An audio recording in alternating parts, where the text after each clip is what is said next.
Kelly and Morgan. This is Cookies and Christ. Or we can say it like we usually do. Cookies. I'm Cookies. Okay, then you say it first. Cookies And Christ. I'm gonna need more flair from you next time. Flair. So Christ is with cherry on the top. Cookies base. Cookies. Okay.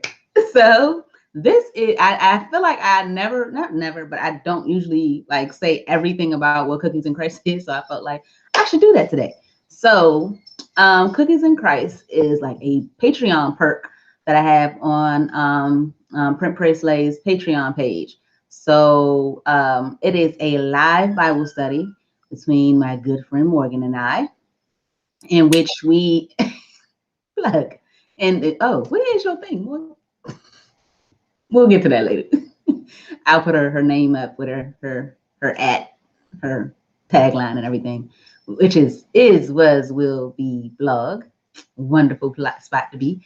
But it is a live Bible study in which two friends get together and they discuss their personal Bible studies, and our patrons are able to be there and chime in. Some people prefer to catch the replay instead of like coming doing a live. Since it's in the middle of the week, we're typically on the first Wednesday of every month. However, this month we had a special day on Wednesday, so we had to move it to Thursday. Not that Cookies and Christ isn't special, but it was somebody's mother's birthday, so we moved it, and we were okay with moving it. Hopefully. So that's what it is. It's like a real life, like us just discussing our studies, and it's just bare bones, just friends talking, not as like scripted or not as stuffy as some Bible studies can be. Get the drift. All right, moving on. So that's what it is. So I think we're on episode 8. I don't remember, but we're on this is a new episode. So today we're discussing Genesis 25 and 26. And so usually Not all of 25 because we dabbled into 25. Yeah, we did because I went to do a recap and I was like, we touched on that. So 25, 19 and beyond is what I'm doing. So this week is me, meaning every other week. So we switch. So next week could be Morgan. And I was reading that what Morgan was going to get into, and I really wanted that part. I tried to. She hating, y'all. She hating. I was trying to snatch it from you. People's rights. So you just gonna get into what happens today and relate it to me? Like, I don't think it's your birthright to talk about what happened. I feel like it was. I feel like God already knew I was here, so I was born. This is my birthright. He already knew what section I was going to be doing. I mean, I know what section we was gonna be doing. Yeah, okay. I'm a look through the footage and see how persuasive you were on making sure I only did 25 and 26. You should just do 25, 26. I mean, I think I could. Nah, you should just stick to 25 and 26. So, I mean. No, we asked the group and they said stop at 26. That was what happened. They was like, nah, sis. Like I said, I'm gonna look back and see if it was mainly you. But either way, we'll definitely get into it. I'll have my time. It's just, I think this part of the Bible is when I was reading it, it was like, days of our lives. And I was like, this story is really getting into like a lot of like, wow, like this family is kind of like how a lot of other families are. Stuff happens. So, and that's a part of, that's like the section of what our Bible has it as. It's called God's chosen family. So the part that we're talking about today, so to do a slight not the whole recap of last month, but just to make sure we understand that at this point in time, Abraham has passed, and that blessing, the promise that God had over Abraham's family has moved on to his son Isaac. So this is the story of Isaac, in which it honestly starts with his 2 sons. So I will be looking down a lot because I have my Bible. Things are happening in my house. So he has these 2 twins. So in the beginning, he's asking. So Isaac marries. I mean, you know, he's had 3 twins. This is the Bible. It can be what God wants it to be. Okay, I'm just clarifying for the people. All right. I mean, it could have been twins and then one didn't make it. No. Moving on. So These two boys. Isaac is married to Rebecca. Is that her name today? So yes, to Rebecca. So he's married to Rebecca, and he is pleading with God to bless her womb with children. And so God was like, boom, twins, as in two people. Yeah. So she is noticing that her pregnancy, she hasn't been pregnant before, to my knowledge, but she just knows that something is a little different. So she goes to the Lord and is like, what is going on within me? Something don't feel right. There, something's going on. And he's like, oh, it's actually, two children there, and they're representing, they will become two nations, and they're in there because the two nations will be at ends with each other, just like these two brothers are. So actually, they're called rivals. So she ends up giving birth, and indeed, she does have twins, as in two people. So she has two sons. So the first one to come out is Esau, and he's super cute. He's red. I mean, I'm envisioning him being cute, red carrot top type of kid. Although some They said he was red and hairy, basically furry. okay, so he's kind of puppy like. So I'm imagining something. I think like, I imagine him to be like, oh, that's a cute shirt.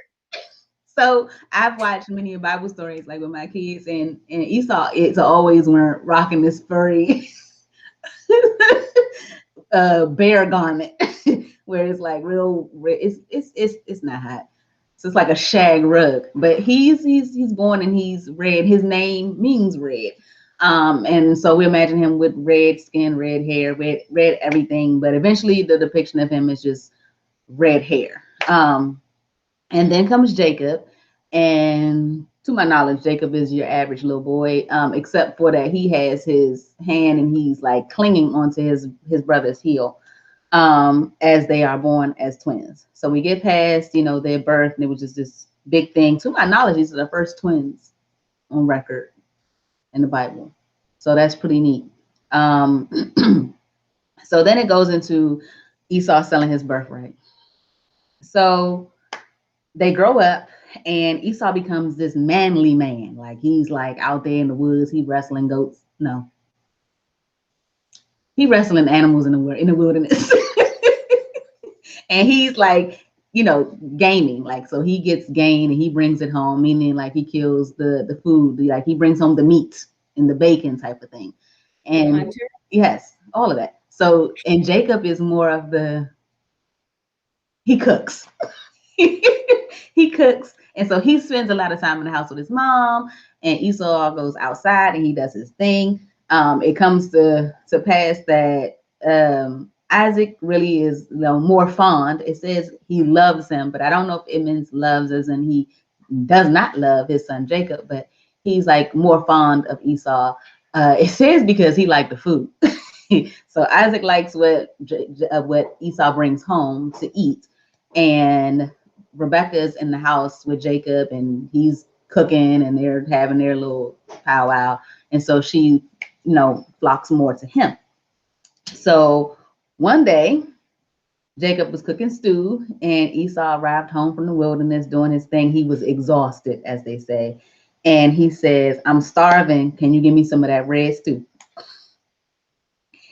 And again, this is, his name is Red, so I guess he just attracted to it. I don't know. And for some reason, instead of saying, cool, I see that you've been out there doing your thing. I made this stew. You can have some. Jacob decides to say, if you send me your birthright.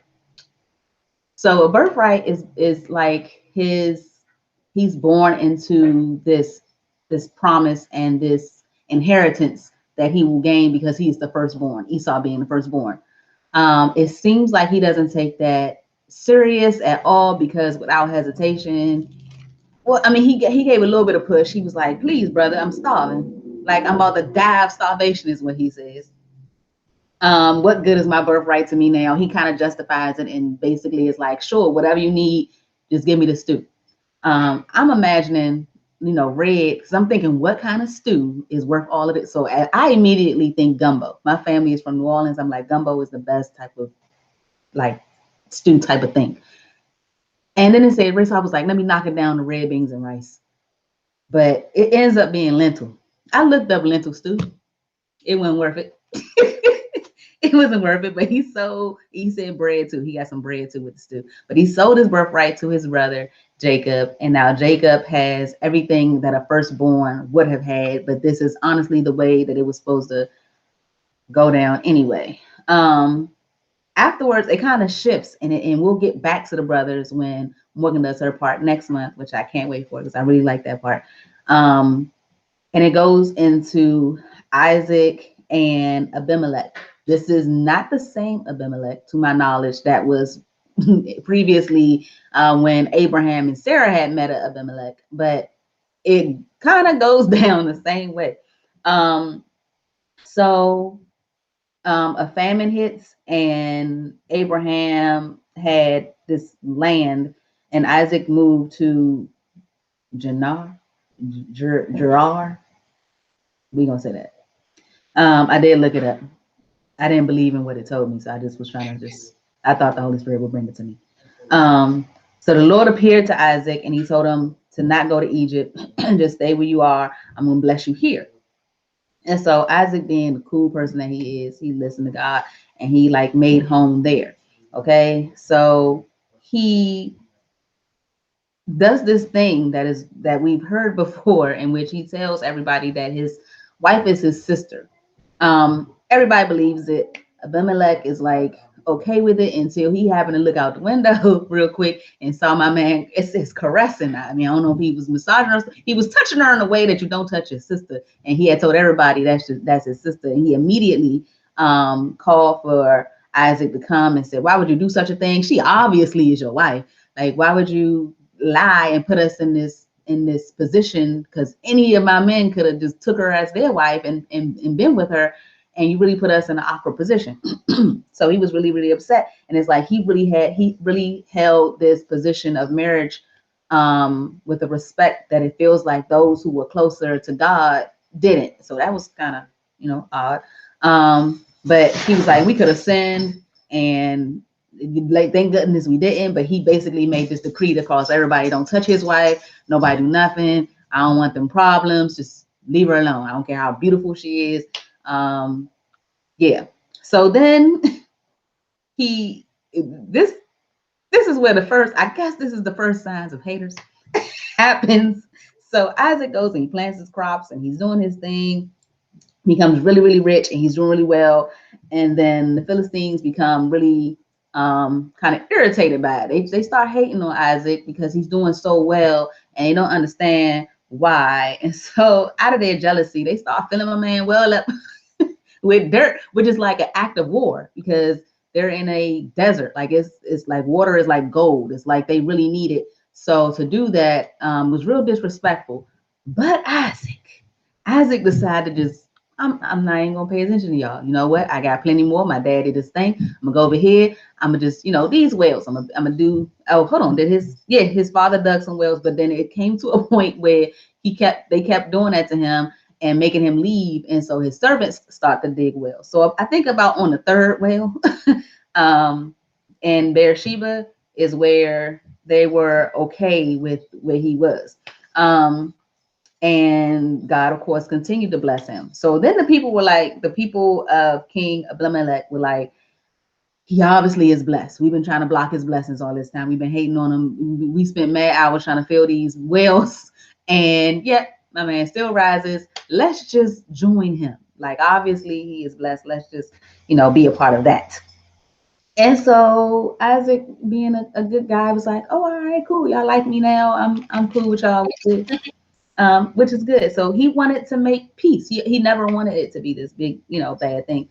And then it get back to the brothers. Not really all the brothers, but just Esau. Not both of them, but it touches on Esau at the end of where I read. And it just ends with him just marrying these two pagan women. Just out the blue, he just decided to take these two Hittite wives, and which is against where his family is supposed to be going. If you have this family that is like just they're on their way, they have arrived, they are supposed to be God's chosen, and then you say, you know what, I know all of that. It's like he don't respect nothing. It's like, so Esau he over there. So he married these women. He makes his parents very upset, and then it ends there. It says, but Esau's wives made life miserable for Isaac and Rebekah, and then it ends. And I wanted to read on, but Morgan had said. I mean, we could have just continued. I mean, but because we didn't really, it starts talking about how Jacob steals Esau's blessing. I kind of gave you a taste, kind of like that lentil soup. But so that is my recap in a nutshell. I think we did that in like, what was that, like 12 minutes? I think that's a record for me because I can be long-winded. I think that's why they said let's cut it short, because they knew you wasn't gonna make it through. I think we shouldn't be lying here in the Bible study. I would never lie in the Bible study. I don't know what the people said. I'm just you, as you just said 20 seconds ago, I'm long-winded. I said I could be moving on. So I don't know. I know I didn't hit all my points because I wanted to just give the recap first. But now I want y'all to hear from Morgan. Give me a chance to drink some water. So what did you think of this story? It was like, I know it's about to happen, so I was like really excited. But so, all right, going back to the beginning of the section with the two twins.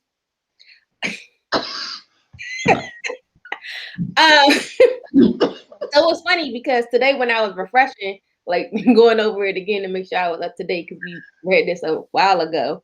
I went and I read it on my phone, and even though it was still NLT, it read a little different on my phone app. And it made me be like, what? It's a wild story. Like, I don't know what Esau problem is. Like, Esau was tripping, and his father started tripping, but they trip even more. Like, y'all, I'm telling y'all need to read the Bible. Put the remote down and just read the Bible. So go ahead. So yeah, but anyway, starting from the jump, like Rebecca was like, I mean, I don't know what pregnancy feel like because I haven't been pregnant yet, but you got two people fighting in your wombs. It's already stuffed in there. I'm assuming it's double stuffed Oreo, and y'all want to be kicking and just moving organs around. And poor Rebecca, she was just sick in there for them to be fighting like that. Yeah, I was kind of, the fact that we have never heard a description of anybody else until they talked about how Esau came out had me perplexed. Was he the first ginger? That's what I'm saying. It's like a little carrot top. I think it's super cute. I think it's a genetic mutation. You kind of, is it? I've heard that, like mutant gene. Are you saying that? I didn't say it's a mutant gene. It's a mutation. It's a genetic mutation, not a mutant gene. You know what I meant? No offense to anybody that's born with red hair. I think that's very unique. And, if I had my choice, it'd be blue. The chick from Tangled was rocking her red hair. I think red hair is beautiful.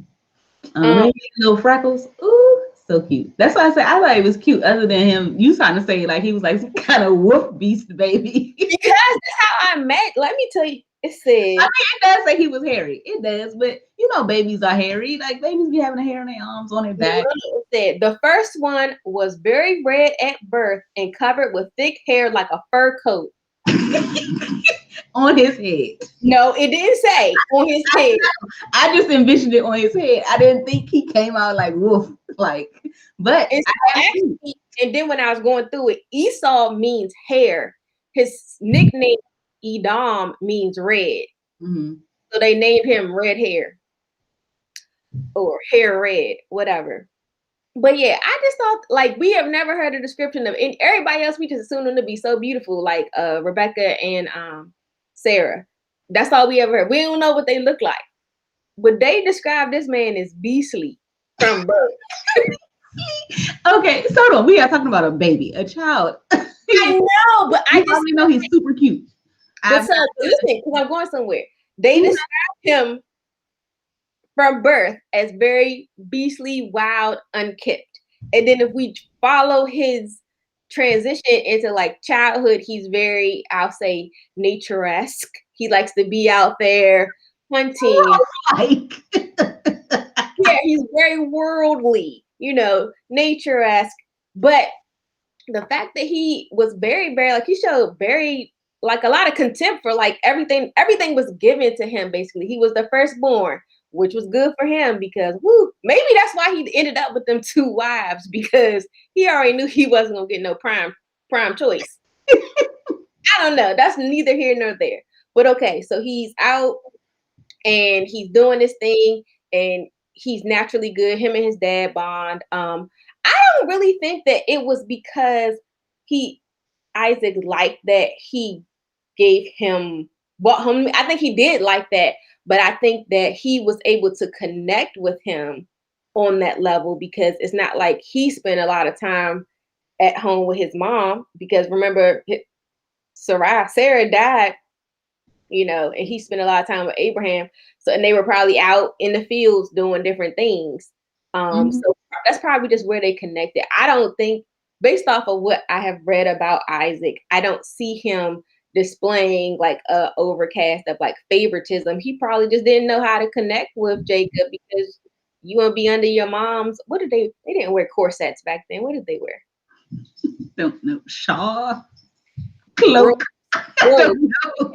Your mom's robes. That's fine. I got my man here. But he was just very, like, he was the firstborn, so he basically had it made. He just had to continue doing what he was doing, and he would have got, what was meant for him. And he didn't care. Just like he didn't care later on, but he didn't care that his family had this legacy that they were trying to uphold. And he went and not one, but two pagan wives. So it's like, I find that to be like real life example about how a lot of times we're like given with all these blessings, and we kind of just cast them aside and don't really value them for what they are. We take them for granted. Real life application from Esau. Taking it back to Jacob, I based off of what I know from him, I'm trying to keep it just based off of what we read. Jacob, you can see you were just a little conniver, man. Like, He did worse. I have know where that came from, because in the future is more of a persuasive from a parent. But to my knowledge, nobody told you to do that. Like, in that particular circumstance, this is how I heard it come about. Esau probably thought, oh, my brother's just playing with me. He know daggone well he can't really take my birthright. I don't know how old they were when this situation. You said they grew up, so to me, they were grown. To me, but he swore an oath. Like, that's your word. Like, you're a man. Yeah, but if it really took, then the later situation wouldn't have had to happen, because it would have already been stamped. So it wasn't when he was mad. It was like, I'm mad. Mad. Yeah, that's why he probably was like, man. He was like, birthright, but I'm hungry. Like, all right, man, go ahead and take the. He was like, I'm starving. Like, go ahead and take the birthright. Like, it whatever. Like, yeah. Go ahead and take the birthright. Just give me the soup. I'm pretty sure he was just kind of just like whatever, nonchalant about it, because he really didn't take it seriously. I would like to hope that he didn't just callously throw away his birthright like that. That's how it's depicted. Like, that's what everything is saying. Like, he was a careless type of individual. That he didn't respect everything that was coming his way. He didn't value it. It was like he made an impulsive decision to be like, it's whatever, bring me the soup. Which we can learn from, and I'm sure we all have done. Like, this, this is what I need right now.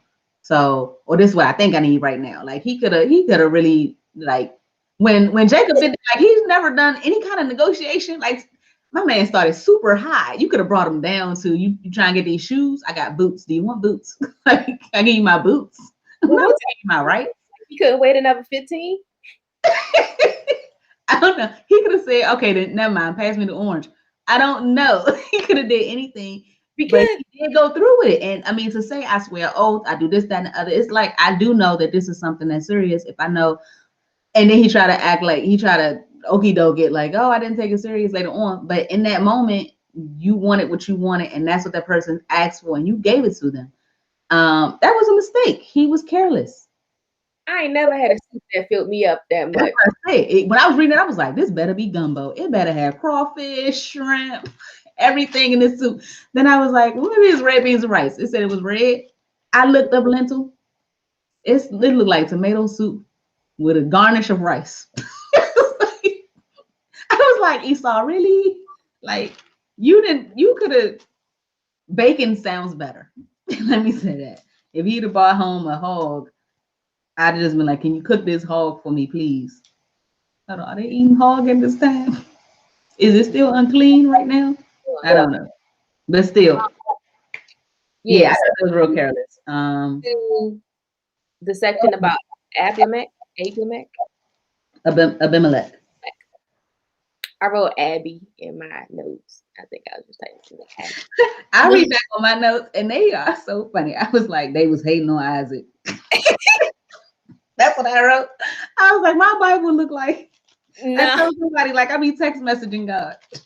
my note said, "Sure enough, he his daddy's son."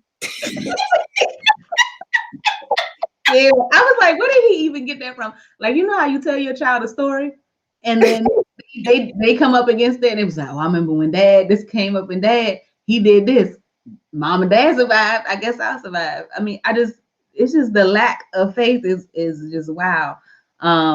But why sister? He couldn't say this is my girlfriend. This is my servant, so she's still mine, my servant. I'd have said she was my. I mean, I wouldn't have said nothing, but I'm just saying, like, I'm wondering why sister exactly the way his father did it. But at least his father, it was semi true. True. He was all But the I way. think that, but they say sister because your servant, somebody can buy your servant off of you, or they can kill you and they take your servant. With your sister, they have to come to you to like court you and be nice to you. You have a purpose if they're related to you. So that's why you have to go. That happened with Rebecca and Yeah, her brother. yeah. So you have a purpose. I said that he's on canoodling. What is wrong with me? Um, I just again, Isaac really, I mean, I'm not gonna say he wasn't as over the top enthralled with Rebecca at this point, like Jacob will be in the future. But he liked her. He thought she was a cutie patootie. How him and his daddy just be willing to just give up their wife, like risk it. Basically, it's a risk because assuming that saying somebody's my sister and then risking the possibility of someone wifing your wife, and you just gonna have to stand there and take it because you sat here and lied and said this was my sister. Like it makes me feel Like I'd rather go with the option of telling the truth. One, don't have to sin and lie, and then you have the situation where you would have to probably go in a battle with this person if they really want to take your wife, type of thing. Versus if you lied and they have no battle. Like, is that when you're supposed to step up and be like, nah, I lied, this really my wife, I'm gonna fight for her, type of situation? I don't know how they thought in their head this would go down if somebody really wanted to pursue their significant other. I don't know what they were thinking, but from a woman's point of view, I would be like, then you tell me that's what your father did to your mother? Did that not go down? Didn't they argue many a night over this same situation? Do you want us to be in the same situation as them? But then you're thinking, this is my husband. I don't want him to die for my beauty. I don't know. I don't know what the headspace was. We don't have a point of view from Rebecca, but at least nothing happened, and they're in a situation where the king seems like he has this either this sense of fear of God or this sense of respect for God's law. Um, but it's not like that all goes away. But then he immediately starts tripping when he was like, you could keep your wife, but the wealth, nah, fam. that water, yeah, wife, water, survival. They got plenty of women around here. Basically, he was like, "Oh, I got 10 of them. I got 10 wives." I got 10 of them. I did think it was dope that he like made it like he was like, "Yo, stop all that." Nah. First of all, I do feel I get what he was saying. Like, you didn't even give us the benefit of the doubt. I would at least hid in the woods for a second and like saw what they was about before I just went in their line. You know, what's it called? Recon? Where you spot. I don't see why he didn't pray. Like, if God brought you there, Oh, that's what I wanted to say. Hold on. I also thought, was this the first time that a woman actually had a conversation with God? Because God came to Rebecca and told her about the twins. I don't recall any other women up until no. I mean, having you know, a Eve was talking to God, but this was after she messed up. Eve got smited by God. That she had no good one-on-one. No, not a good. No, Hagar. No. Yeah, no, wasn't it an angel? I thought angel No. heard Jacob. I mean, not Jacob. Ishmael. I don't know, but if not, that is a good significance. But if not, then it's Hagar. Either way. Yeah. But that's what it pinged off in it. But go ahead on what you were saying. Yeah, I forgot. Yeah. I thought it was dope that Abimelech was like, "Yo, nobody touches women." He And stood then up to her like her man should have. He was more so scared about himself, though. I'm not trying to get smitted on. I'm not trying to get smited. So but obviously this is a common practice because people just ain't gonna be waking up and be like, "Oh, you my sis today, you my good sis today." And no, it could have been his father was tripping, passed that trip on to his son, and now his son tripping. Now he just paranoid because I do think you should. Sometimes you can give people. Look, I mean, I don't know because like our parents had a different childhood than we had. We had a different childhood than our children have, as far as like levels of trust and like you could go outside as long as you back home by the time the street lights come on, you good. Now parents I need to see you. Matter of fact, I'm coming with you on the wall. You know what I'm saying? Like people don't let their kids do anything because the level of paranoia is passed down, and sometimes you put that fear into your. That's what I was about to say, because that happens with dogs. If your parent is if your parent is walking down the street and they see a dog, I saw this grown man. He went to this lady's house and the pit bull got out. He jumped on the car and told his baby girl to run. Said, what? She was like, "Daddy." He was like, "Run, baby girl." It's like he better go fight that pit bull for his baby. But the dog was a nice pit bull. Contrary to what people believe, pit bulls can be really, really nice dogs. But if you are afraid of something and you react like that, then your child will automatically, like, you are their saving grace for the most part. So they believe in whatever action you have. Like, just like how your children kind of have your same taste palette. Like, if you eat oranges every day, your baby might go, "Oh, I want to taste the orange." They have an orange and they like oranges too. But that fear, if you show a child that you are scared of a dog, they will immediately, like, I don't like birds. And now my kids be like, "What's that?" Like, that's just what it is. I love dogs. So when they see a dog, they're like, "Oh, what's that?" So you pass that on. And I really feel like one day they were sitting down and he was like, "Your mama look good, don't she?" He was like, "Yeah." But let's say I almost lost her. And then he told him the story. And somewhere in his mind, he was like, "I'm about to do what Pops did. You my sister." It worked out. Nobody got hurt. Just like with his father's situation. And then again, we get to this conflict over water rights. I think, hold on, I want to make sure that I hit all points. I highlighted that a lot. I think he sent them away first before the whole filling up the wells, I thought. Didn't he? Yeah, I said he was hating on them from there, and then he sent them away. Is that what I said? Hold on. Because Isaac had planted some crops and they did really well and he became rich. Yeah. And he said that he was getting too powerful, so the king sent him away, and order him to leave the country and go somewhere else, is what he said. For you have become too powerful for us. So he moved to the valley. And that's where he reopened his father's wells. That's what I said his father had already did to do. And he was like, "I'm just going." And from that you can see how, like, when your parents do what they're supposed to do and they are able to pass things down to you, that is something that is not common in a lot of communities. So it's something that I know my family is trying to change. Like, you don't want to pass down debt. You want to pass down an inheritance that can bless the people that's coming after you. And I was like, wow, he gave him this well. And at this moment, like, wells are like, it's like a lifeline. Like, wells, you're gonna get the water. I mean, it will rain. You could probably put some buckets around. I don't know. But to have a well that was already dug, he was pretty cool. It probably was locked or whatever, but he was pretty cool with that. And Like, huh? was nobody else using the well while he wasn't there? That's what I was reading, that people lock wells so that people like thieves and stuff won't come and steal water and maybe like fill it up, just being, So Isaac had Canada swinging keys to wells.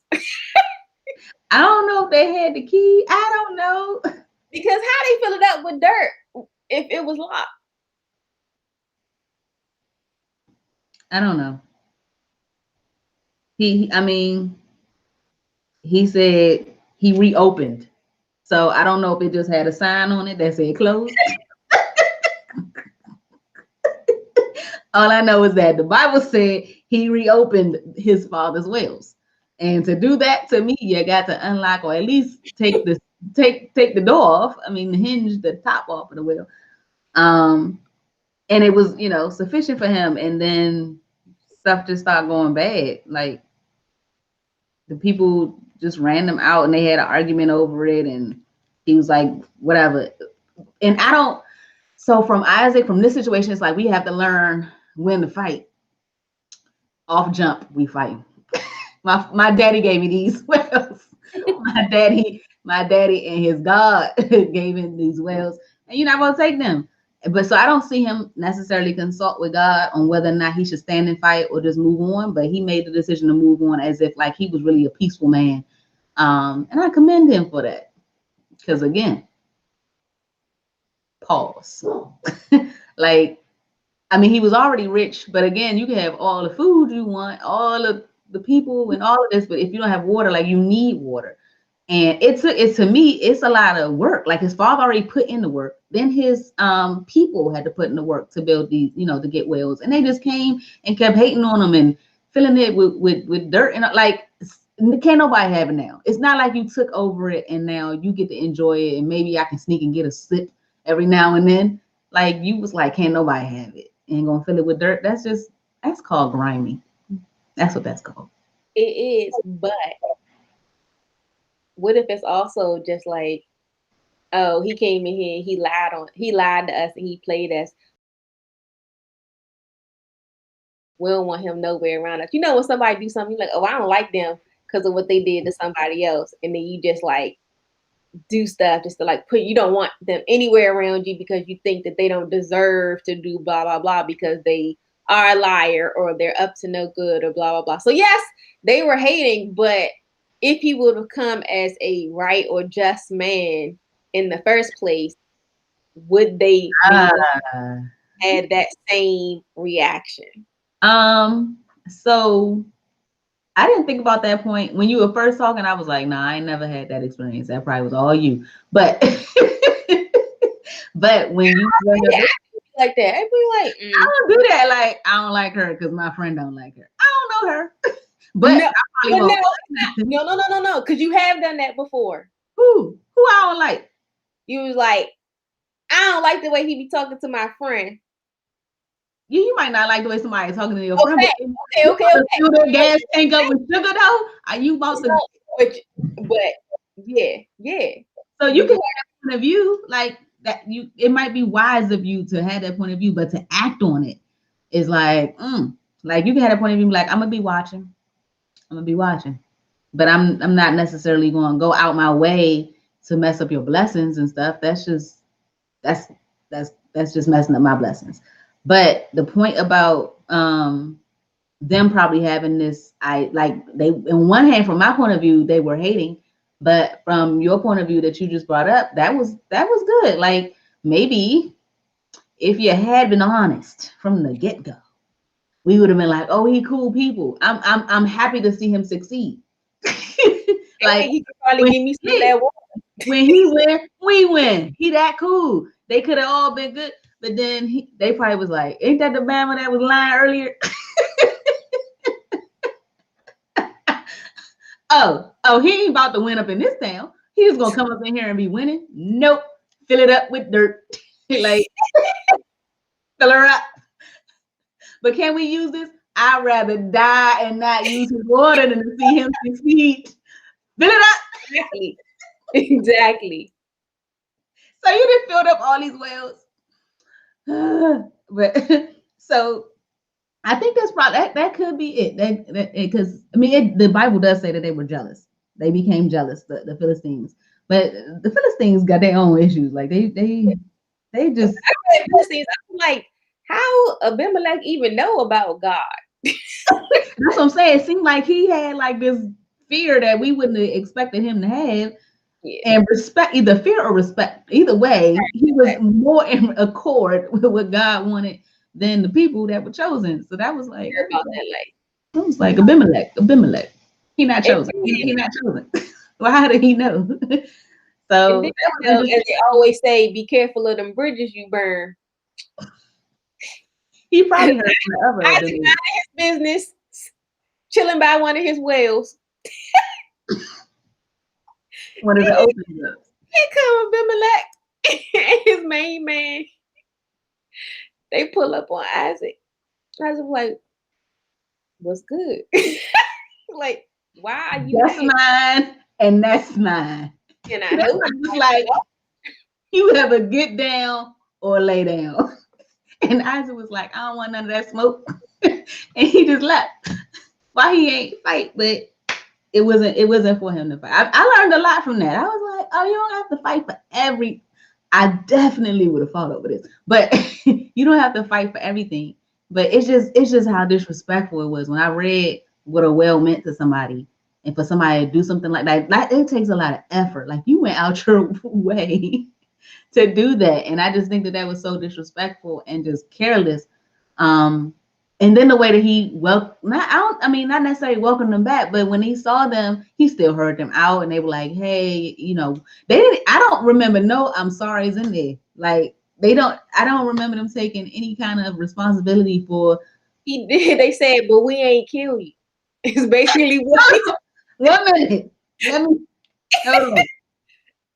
It says 28, Genesis 26:28. We can plainly see that the Lord is with you.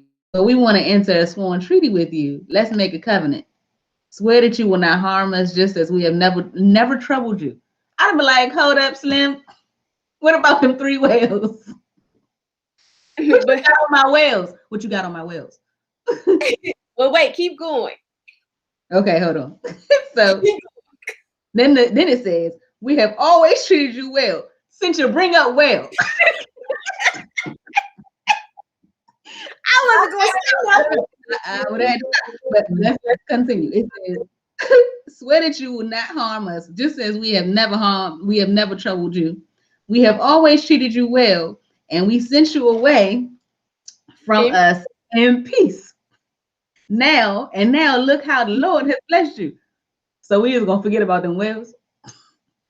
Well, here's the thing though. What if Abimelech did not send those rogue, wayward Philistines? He'd be like, I can't control everybody. It's a couple rotten apples in a bunch. They stole you. Man, one more person talk about rotten apples. You can't say that. If you got a rotten apple on the force or in the community, you need to address them rotten apples, because rotten apples make other apples rotten. Okay, but same could have been said about you. You out here making mistakes. I was courteous to you. I got to be courteous. Yeah. Oh, that one little lie. Oh, that one little whale. No, it was 3 whales, homie. Like 3 whales, one lie. If I'm Abimelech, I'm gonna be like, yo, I ain't know. I just told you to go. I said, listen. But why did you tell me to go? Because you was hating. You was hating hard. Apologize for the hateration. If you can apologize for hating on me and sending me away for no good reason, I made all these crops. I even gave him up in this thing. Me. That's the reason. I told you. Respectfully, I told you. I'm king. You can't be here. But I go ahead. serve a king of kings. So I just, and that's probably why he was like, I ain't tripping off this little king. Maybe that's what. But yeah. So two things. I think it's super. I mean, clearly Isaac was like, all right, bet, and then they had a feast per usual. But like I think it's nice that Isaac, didn't seem to hold any animosity. Again, they stole your daddy's stuff, bruh. Like, And your dead daddy stuff. That matters. you know how long he worked for that? That's you. So yes. Ugh. I ain't gonna tell y'all. I think it's nice that he didn't hold a grudge at all, and that he was able to like be the bigger person. And then back to what you spoke on about like just moving on, and you said it was good to move on. I look at it as sometimes we think we're losing something, but we're not, and just having that detachment from physical things or tangible things. Like people would be like, "Oh no, this my daddy will. You can't have it. Oh, we about to fight." And I mean, clear. It doesn't say that he, had a conversation with God, but maybe he just knew. He was like, God got me. I'm not going to trip over no whale, no other whale. So when did something click and say God got me? Because when it came to Rebecca, he was like, I'm gonna take things into my own hand. Oh, with my daddy will, God got me. So either he grew and he was like, okay. No, he ain't go that way. In this moment. Also, I just feel like no. I think that Isaac. I mean, clearly Isaac was Abraham's fave. We all know he was mad spoiled. He was nothing but a rich guy. He was scared. Honestly, Isaac was scared. That's why he didn't fight. That's why he said, "This is my sister," because he was a rich, nerdy punk in today's times. He was the person. He had little person energy. I don't know how tall Isaac is, but to me, he had little person energy. He just had money, but when it came time to be about that life, he just let people punk him. Now, if I was Isaac and I had all the wealth, I probably would have had me some bodyguards.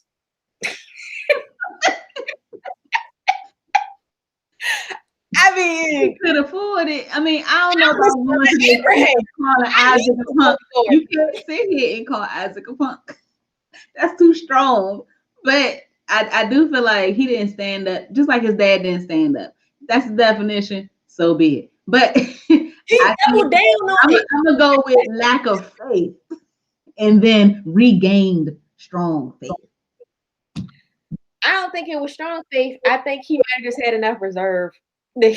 He was so what he was gonna keep digging wells. He was like, well, because it ain't like he was digging them joints. Exactly. All right, y'all. Sorry. He spent the last 2 weeks on it come again. So you know the drill. Let's just move on.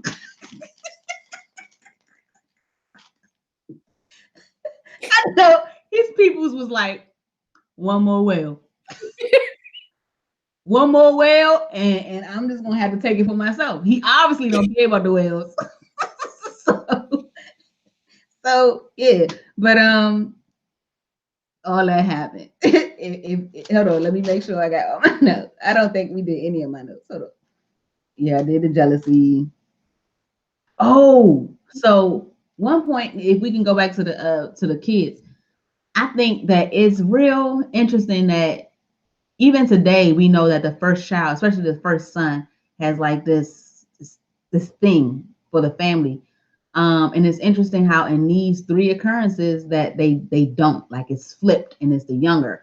So that same thing happened with Ishmael and Isaac, because Isaac was the first for Sarah, but he wasn't Abraham's first son. And the same thing with Cain and Abel, and how Abel's tribute to God was more acceptable than Cain's. I don't know if it's something about that first son or what, but it was just interesting to me that the first son was never deemed to be the one that was going to go forth with the covenant or the blessing that God had for the family. And it's not that doesn't always happen, but it was interesting that like this is the third time. Like it's almost like God, please let me be born second. Like the second son is the one that goes forward. And so I thought that was interesting. I think I was listening to the Bible recap, and she mentioned that. I want to make sure that I cite my source. But when she said it, I was like, that is interesting. So I've been watching Rain. Have you ever seen it? you said what? Rain. Granny? Rain. Rain. I think it's like a German show. No, it's a royalty base, so it's based Oh, that Rain. No, I watched the one called The Rain, and the rain was poisonous, and the people was. Oh, I started watching that, but I have a really difficult time getting into the movies when the lips don't match. So That's what I said. The German show. I think it was German. it's not English. Yeah, I did.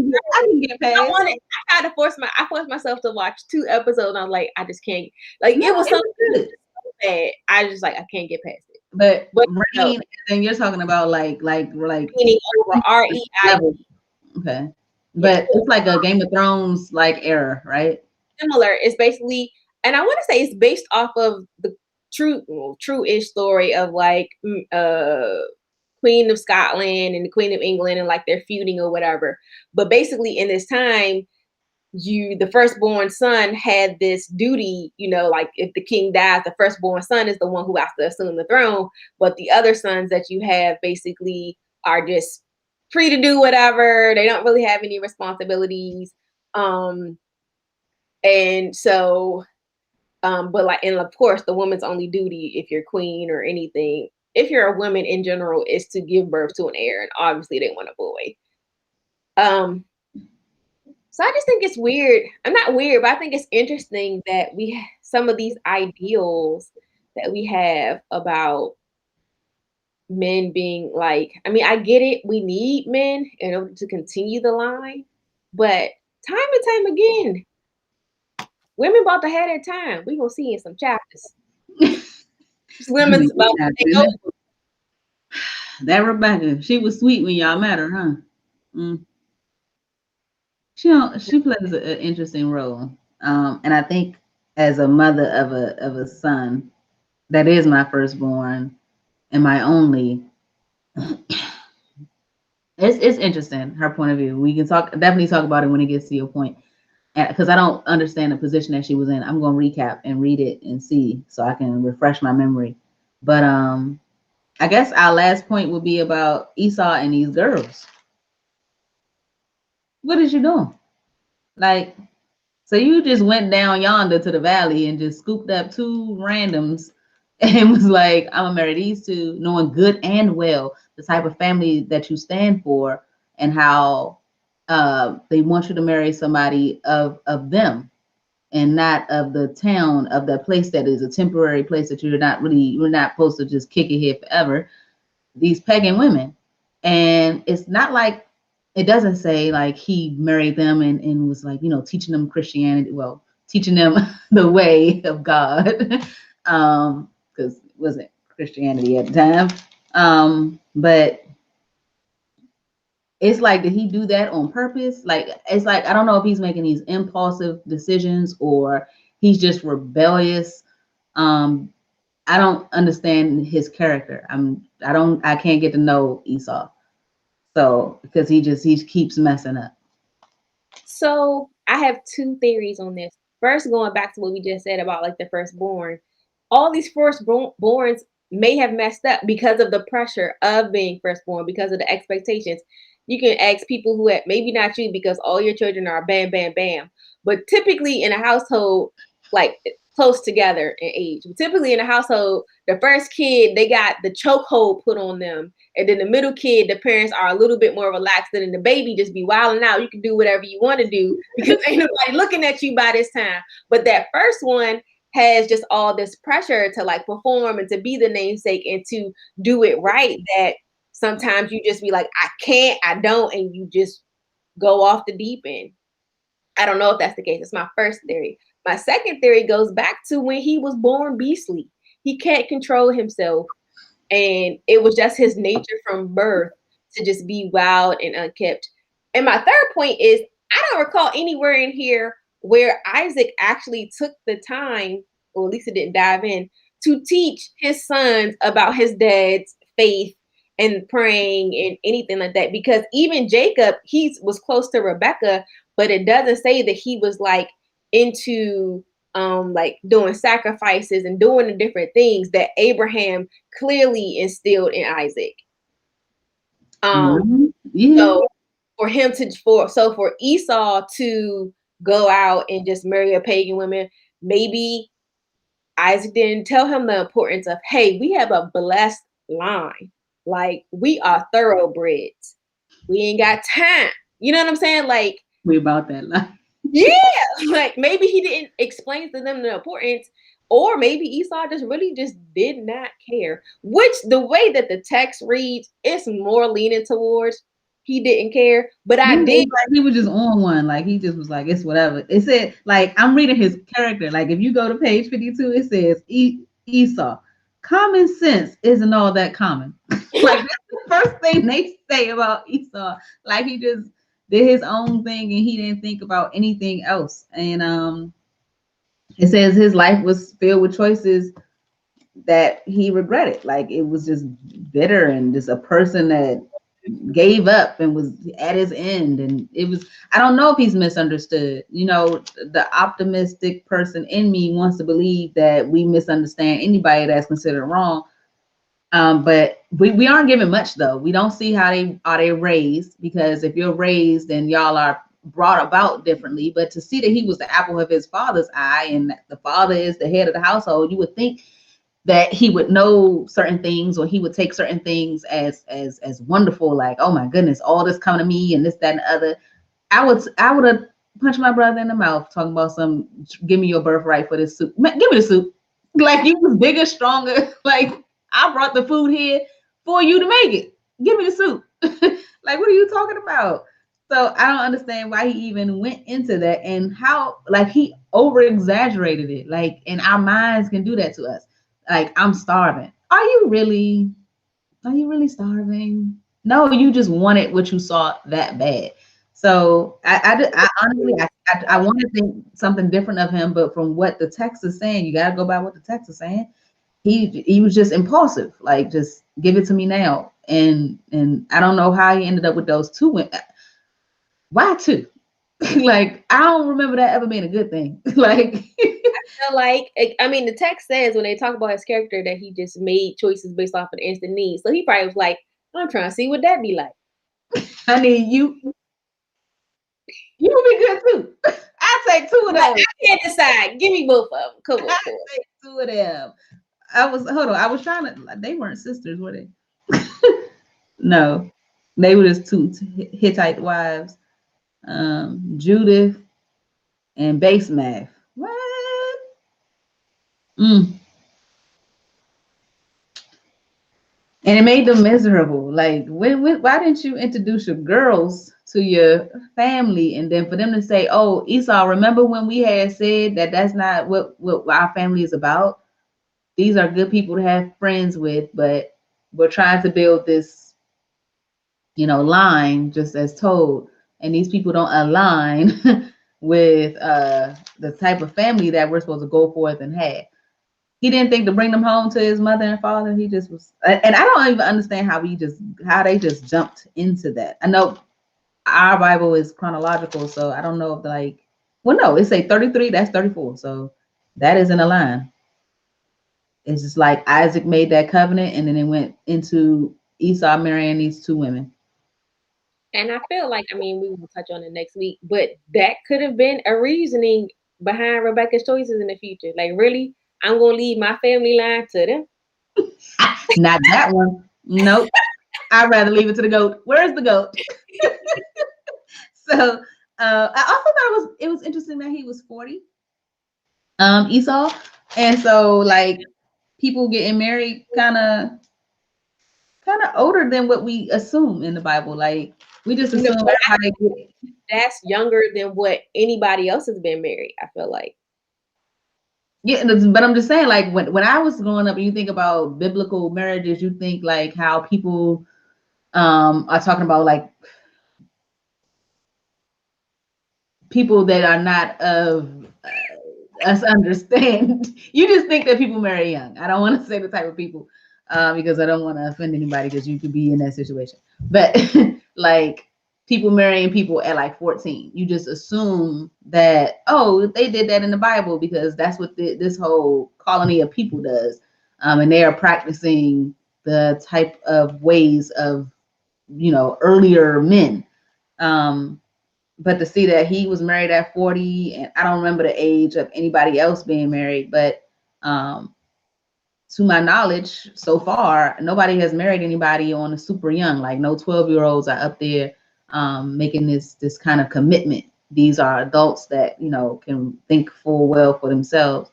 So I thought that was interesting. I was like, oh, because they put it out there. They clearly just say at the age of 40, he married these two women. So I read that as it being young for this time because people were still living kind of longer than what we are, especially when people not even having their kids today in their 70s and plus. So to me, I read that as Esau was just wilding out. Like he was basically a teenager. Imagine still being a teenager at 40. Like no real responsibility. To get together and be grown man. Not when your daddy lived to 120. You are still a kid at that point. You going? You gonna live to 45? These two wives. He don't want nothing. I think it would be the equivalent of like your 19 to 21-year-old eloping and coming home with two wives. Like that's basically so irresponsible. Like as soon as you see him, you used to be like, Esau. Like, I don't know. I don't want to go too hard on Esau. Like, I never know. You get to heaven and be like, I heard what you said on YouTube. But Esau, you know how you was back in the day. It is written. So I don't want to go in too hard on him. But it right now it's not looking too. But he does do something to my understanding. If I can recall, he gets it right. He does take the better road later on. He learned. Yeah. And I think that's a great lesson because I can say young Kelly, she was not, no. Glad y'all don't know her. Who that one? If I was in here, y'all have just been yelling at the book too. You know how you yell at the movie? You've been yelling at the book, like, get her together, God. Bless her. Slap her with the book. So that's it. That's how 26 ends. It just ends with such disappointment of it said miserable. Like I don't know what his wife, I don't know if it's the mere essence of them that made them miserable, or like these wives were also off the hook. Like they were just female versions of Esau and they were just out there just raw all day. But we'll get into what happens with these brothers later. Like it's just a real interesting story. And we all know who Jacob ends up being and how his life goes. Because as much as he thinks that he's a swindler, his uncle, it's just the family is just. I'm flipping through the pages looking at these highlights like this family right here. This was interesting. So I'm excited. I can't wait to get to the next one. And what will the next one be? You want to do 27? All of 27? 27 seems to be, or you want to go into 28? How does it go from 20? Oh, 28:1 is attached to before C on page 57.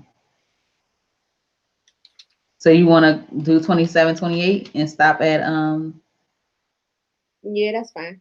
Okay. Let me type that in. Let's see. We didn't get no text. Are you sure we were live? Yeah, I'm looking at it right now. I'm looking at me. I'm on it. All right, let me see. How do I? 27 and 28. So that's what we're going to be doing next. And that will be Morgan's go. Morgan's going to hit us with Genesis 27. That's just, let me just give him a little taste. So it's Isaac's blessing. So it's talking about how Jacob steals Esau's blessing, which, I just had to spoil it for y'all. huh? I said you just had to spoil it for them. He already did that. No, they might not have known what was coming up in the section. Let them be surprised. They need to be reading it with us. All right, go ahead, be surprised. But we already know that he stole the blessing. Spoiler alert, you already gave it away. No, it's more. Oh, Kamali is here. This was great. I'm enjoying this evening's discussion. How do I do this? Oh, let me show y'all Kamali. Hey, Kamali. anybody else picture Esau as a beast?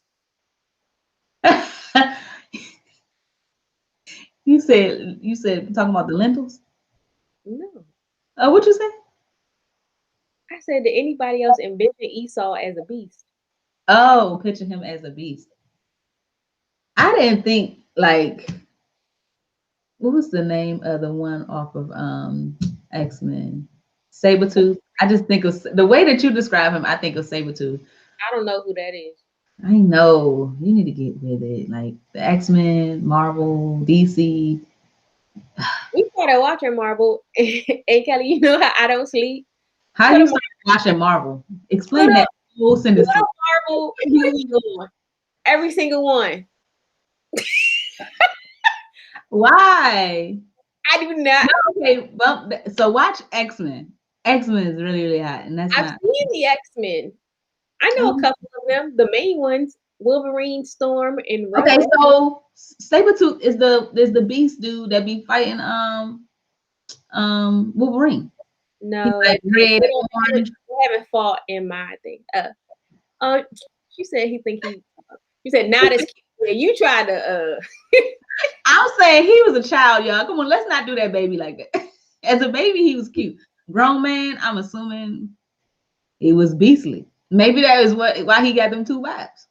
Maybe he came in that thing burly, and they wanted a manly man, like a Paul Bunyan type dude. Who knows? I mean, since you already gave out the preface, but we know this man was hairy. The fact that Rebecca clothed Jacob in alpaca to be persuading that this was Esau. You know that man was so I know he had mad taco meat on his chest. That's just how I thought. I just thought he had the taco meat. I didn't think my man was fully clothed and just yeah. So that would be Sabretooth. Like I almost want to show y'all a picture of him on my phone. Hold on. Let me keep the conversation going while I look for Sabretooth. Yeah, I don't know who Sabretooth is. I've only seen the X-Men that had Halle Berry in it, and yeah, and the blue chick, Cognito, whatever. Oh. Hold on, let me see if I can find Oh no, his name not Cognito. That's Magneto. Yeah, I'm not interested. I bet he's not as hairy as I remember him to be. As a kid, I remember Sabretooth being really, really hairy. But that's what he looked like. He just looked like he got on a vest. He looked like a bear. But yeah, he was in my understanding, he was just mad hairy. But you know, like it's like a werewolf type of situation. So I guess Kamali is like in the middle. He wasn't cute as a baby. Are we saying he wasn't cute? But either way, yes, we know that that he was hairy and that he was beast-like in his ways. So maybe a little wolf baby. Like I said, I don't know, but it's really sad that that his life went like that. But I guess been acting out. we can let me just make sure I show it. Okay, so that is all. I don't have any cookies. I thought about that today and I was really, really sad about that. But I'm trying to do better with my life. And Valentine's Day is coming up. I plan on going to Cheesecake Factory and getting all of the chocolate cakes. I usually go and get 3 slices of chocolate cake. Then I wanted to make these chocolate chip scone like cookies from Levain, which is like the greatest cookie in New York. I'm going to make them. The cookie is like this, and then it breaks apart like this. It's like it looks like cookie bread type of situation where it's crispy on the outside, a little doughy on the inside. I'm very excited about it. So I'm trying to save up and not eat as much chocolate so that when Valentine's Day comes, I can partake. So that's why I don't got no cookies. You got cookies? I got cookies, but they You downstairs. say that like you got water. Like, I Oh, mean, I now, got water. Y'all know I love my water. yeah, that's obvious. But I was wondering if this looks unprofessional. But I sip water all day. All right, well that's it. You wanna say bye, people? Bye, people. Hi, people. We're gonna have to teach you how to do that better. I think I say that every time. Are you missing the area? I better not be.